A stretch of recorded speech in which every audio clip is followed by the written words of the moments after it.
fascinating stories, right? Like Sony, for instance, is not very good, as best we can tell, at security, since like their PS3 and PS2 database keeps getting compromised, I think twice in 1 year. And you always hear these stories about people who are not even encrypting in things like one's password. How about things like credit card information? Can or should you encrypt those in a database?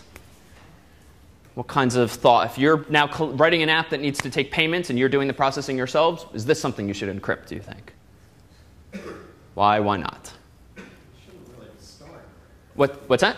You shouldn't really be storing credit card information in the first place. OK, so shouldn't really be storing credit card information in the first place. But suppose my customers have demanded that they not type this in every month for a recurring service. So I want to do automatic bill pay.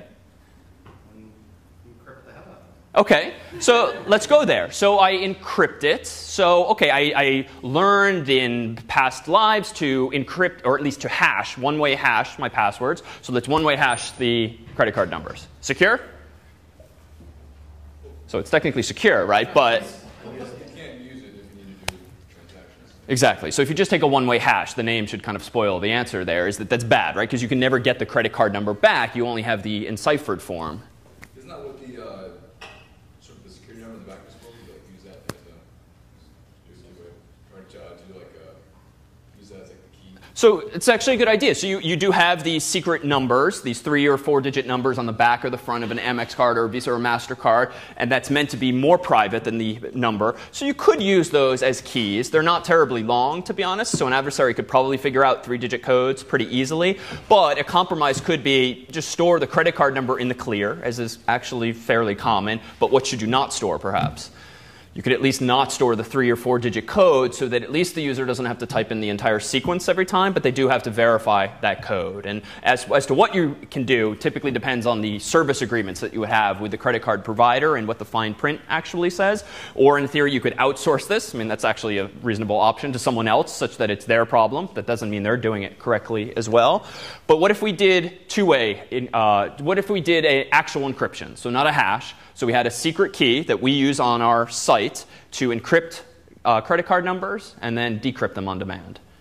Well, presumably, if they were able to get access to your database, they could also get access to your server and figure out what the key was. Yeah, so exactly. So there's still this risk. We've maybe raised the bar a little bit to the bad guys, but if you're doing this in an automated web environment and you have a secret key, that key needs to be used to decrypt credit cards, which means it's either got to be in a kid and fig file, or a sysadmin has to at least type it once when the server boots so that it can remain resident in RAM so that you can actually decrypt it. So of course, if the bad guy has access to the machine and can not only get the database encrypted, those parts of it may be, if you can also get the key, well, you've not really accomplished all that much. But indeed, some servers do support this, whereby it's annoying, but sysadmins can in fact type the password once when the computer boots, and as long as that server is operational, the key is in memory, but at least it's not on disk, which means an adversary might compromise the system, might get a copy of the database, but he's not very easily going to find the password unless he starts doing the equivalent of something like GDB and poking around in memory, which is going to be much more complicated than most adversaries are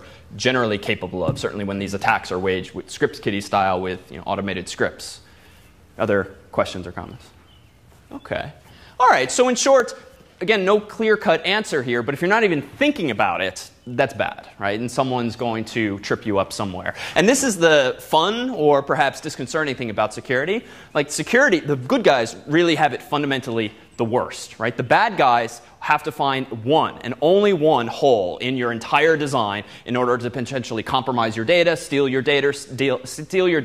customers, or just wreak havoc on your intellectual property. But the good guys, meanwhile, to defend themselves have to do what in order to avoid that? You have to fill like all possible security holes. So this is kind of a losing proposition in the first place. And so one of the biggest motivations to just be paranoid is for that same reason. The bad guy only has to find one unlocked window in a building of hundreds of windows or hundreds of lines of code. It's up to you to actually lock all of those things. And it's hard until you get into this kind of habit. So for those unfamiliar, or for at least one person familiar, what's Telnet?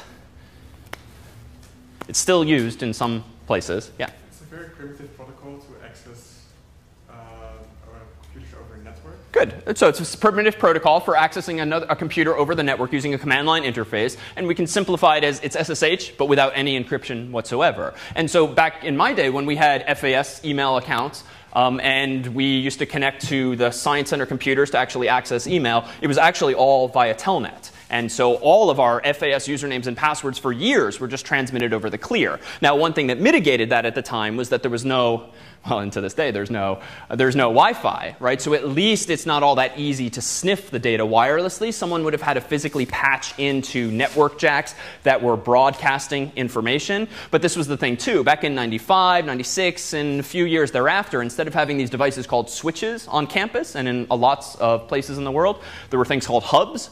And as an aside, anyone know the difference between a network switch and a network hub? Yeah. Don't switches channel the network dynamically, whereas hubs are just like a static division of the network? OK, good. And let me, what do you mean by static division? Like every port gets the same amount of network, I guess.